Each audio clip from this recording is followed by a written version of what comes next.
Olá, meus amores do nono ano, tudo bem com vocês? Aqui quem vos fala é a professora Elaine Dark e hoje nós vamos para a finalização do nosso PET 6 de História do nono ano, a semana 4, e as atividades estão nas páginas 72 e 73. Eu dei uma resumida aqui só no tamanho na formatação e ficamos apenas em uma página, são duas atividades. E uma delas é a opinião, eu dei a minha, mas aí cada um tem a sua, ok? O nosso tema aqui são as eleições de 1989, as eleições presidenciais. É o primeiro momento, gente, onde o brasileiro consegue voltar às urnas depois de 1960. Tá? A última eleição que o povo brasileiro tinha participado diretamente, né, escolhendo o seu representante, foi em 1960, quando elegemos Jânio Quadros. Depois disso, nós não tivemos mais eleições, e sim indicações. Tá? Ah, professora, mas e o Sarney, que nós falamos semana passada? Sim, gente, mas ele não foi eleito pelas urnas. Ele foi escolhido pelos os deputados, né, os líderes, que já estavam no governo, ok? Então não foi uma eleição pública como a que nós tivemos no dia 15 agora, né? No dia 15 de novembro, que nós tivemos aqui no Brasil, ok? Onde nós escolhemos nossos vereadores, nossos prefeitos. A primeira onde nós vamos ter essa oportunidade é em 1989. E eu me lembro muito bem dessa eleição. Eu era nova, eu tinha 6 anos de idade, mas eu me lembro muito bem. Eu lembro das pessoas falando do Collor assim como o salvador da pátria. Sabe aquela pessoa que veio para poder resolver todos os seus problemas? Sabe, desenho animado que tem o super-herói, que aquele super-herói vai resolver e vai salvar o mundo por causa daquela bomba que vai atingir? Pois é, o Collor, ele veio com essa imagem de salvador da pátria, que na verdade não foi salvador de pátria coisa nenhuma, pelo contrário, o Brasil entrou numa inflação gigantesca. O Collor foi o primeiro presidente eleito e o primeiro após a ditadura militar, viu, gente? O primeiro presidente eleito democraticamente após a ditadura militar e foi também o primeiro presidente a ser impeachmentado após a ditadura militar e no Brasil inteiro. Na primeira vez que um presidente foi retirado do cargo, 2 anos após ele assumir, né? E aí quem assume o governo é o vice dele, que era aqui de Minas Gerais, que é o Itamar Franco. Então, gente, nós tivemos um reinício de democracia muito conturbado, tá? Então, em 1989, o brasileiro, né, começa a ter a oportunidade novamente de ir às urnas. O pluripartidarismo vai se reiniciar com vários partidos pequenos ainda, tá? Nós tínhamos nomes da direita conservadora muito importantes, que era o Aureliano Chaves, do PFL, o Paulo Maluf, do PDS, e o Ulisses Guimarães, pelo PMDB, tá? Que hoje é o MDB, tá? Só tirou o P lá, mas continuou a mesma coisa. Mas nenhum deles conseguiu alavancar o nome para a candidatura. Aí eles pensaram no nome do Silvio Santos. Olha que loucura, gente. Por que Silvio Santos, gente? Na verdade, porque o Silvio Santos era uma pessoa da mídia, era e é uma pessoa da mídia, super conhecido. Entre a população mais carente, digamos assim, é uma pessoa que tinha um nome muito bem sucedido, né? Mas o nome dele foi impugnado, a candidatura foi impugnada pelo TSE. Aí surge do lado esquerda, né, da esquerda, digamos assim, os partidos que eram contra esses aqui de cima, vai surgir o PT, né, com o nome do Lula, Luiz Inácio Lula da Silva. E vai surgir também o Leonel Brizola, com o PDT, tá? O Lula representando boa parte dos trabalhadores, principalmente da região do ABC paulista, tá? Que é Santo André, São Caetano e São Bernardo, e agora Diadema também, né? Que é a região onde tem muitos metalúrgicos, e o Leonel Brizola pelo PDT. Todos dois tinham apego popular, tá? A população era favorável ao nome dos dois, eles eram bem populares e bem populistas, e eram favoritos na eleição de 1989. Porém, como a elite não conseguiu emplacar nenhum desses nomes, né, Aureliano Chaves, Maluf, Ulisses Guimarães e nem o próprio Silvio Santos, eles vão escolher um homem que foi escolhido, ele foi escolhido a dedo. Ele foi escolhido pela beleza, que realmente o cara era bonitão. Ele foi escolhido por ser um ótimo pai de família, era o exemplo. Por ter uma família impecável. Não, ele era como eu falei para o supra-sumo daquilo tudo que era maravilhoso. Tá? Pensa naquilo que para vocês é a coisa mais linda, mais maravilhosa do mundo e fala, não, esse é o Collor. Aí vocês vão ter uma noção do que é.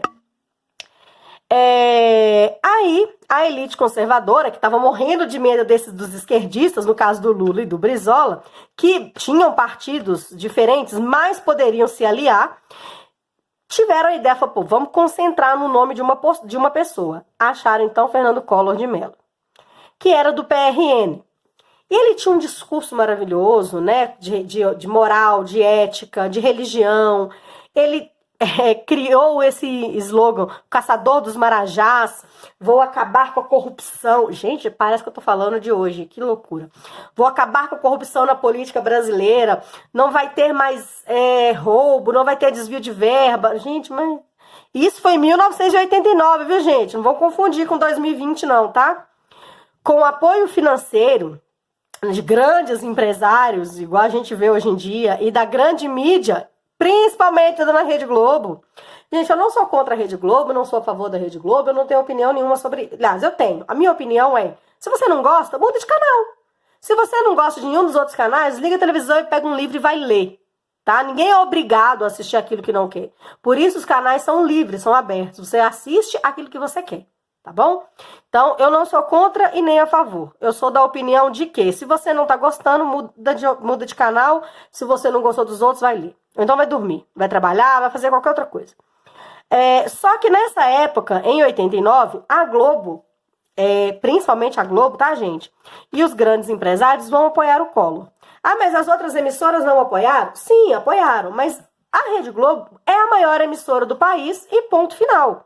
Tá? A gente não tem discussão, ela é a maior em vários pontos, sempre foi. E aí vai crescer a disputa, vai para o segundo turno o Collor e o Lula. E aí, em um dos debates, a Rede Globo foi acusada de manipular, né, o debate, porque o debate não era ao vivo. E aí a juventude, né, os jovens, como via o povo via o Collor como um jovem, uma pessoa de boa aparência, requintado, uma pessoa com ética, uma pessoa de boa família, de religião, ele era perfeito. O Lula era pobre, era sindicalista, era trabalhador, então ele não tinha tantas qualidades quanto o outro, tá? Não sabia falar direito, porque realmente ele não sabia, tá? A diferença, eu vou ver se eu consigo algumas imagens da campanha deles e vou mandar para vocês verem que realmente o negócio do Collor era um negócio fantástico, tá? Sabe aquela propaganda assim, os seus problemas terminaram, todos os seus problemas chegaram ao fim. Era o Collor, tá? Era o Fernando Collor de Mello. E que levou todo mundo à falência junto ao mesmo tempo. Bom que foi todo mundo apoiou e todo mundo se lascou também, todo mundo junto. E aí, né, o que aconteceu? Como esse discurso foi teoricamente manipulado, né, às vésperas das eleições, o Collor vence as eleições, é o primeiro presidente eleito democraticamente pelo voto no Brasil em 1989, toma posse em 1990, mas não deu certo também não, né, gente?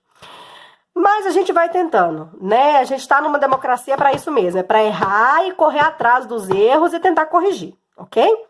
Atividade 1. De acordo com o texto, o empresário Silvio Santos aparecia como forte candidato nas eleições presidenciais de 89. Mas sua candidatura foi impugnada pelo TSE. Em sua opinião, quais fatores fariam com que o nome de Silvio Santos despontasse como grande candidato em 1989? Então, gente, em sua opinião, na minha opinião, então, ser uma pessoa da mídia, rico, distribuir dinheiro e prêmios em seus programas. Isso faz com que a população ache ele um cara maravilhoso, né? Eu vejo muitas pessoas comprando aí mega telecena, né? Telecena o negócio. Todo mês gastando horrores de dinheiro, achando que vai ganhar. Tudo bem, se ganhar, ok, mas se não perder, você tá jogando, sei lá, quantos, sei lá, 14, 15, 16 reais fora, eu nem sei quanto que custa. Eu nunca comprei. Atividade 2. De acordo com o texto, a eleição de Fernando Collor de Mello, em 1989, foi favorecida por grande apoio dos empresários, da mídia e da ala conservadora da sociedade. Sua aparência jovial e requintada foi amplamente usada como propaganda política e teria angariado milhares de votos, pura verdade. Em sua opinião, mais uma questão aqui de opinião. Essa atividade ela é toda opinião, tá? Nas eleições atuais, o cidadão brasileiro pode ser influenciado por aparências joviais ou discursos requintados na escolha de seus candidatos? Na minha opinião, gente, infelizmente sim, tá? Eu coloquei aqui uma resposta pessoal, tá? Mas, para mim, muitas pessoas, infelizmente, são influenciadas pela aparência e discursos, levando a uma escolha nada honesta. Infelizmente, nós ainda temos no Brasil um eleitorado que fala: eu não gosto de política, eu não mexo com política. Não tem jeito, gente. Nós vivemos da política. A política é o que rege o mundo, tá? E a gente tem que ter opinião política, tá? Até quando você fala que, eu não gosto de política, isso é uma opinião política, tá bom? Mas não vamos deixar de nos expressar, de escolher os nossos líderes da maneira correta, e não porque ouviu dizer que ele é bom, ou porque ele é pai, amigo, não sei o que, parente. Não, vocês têm que votar de acordo com a consciência de vocês.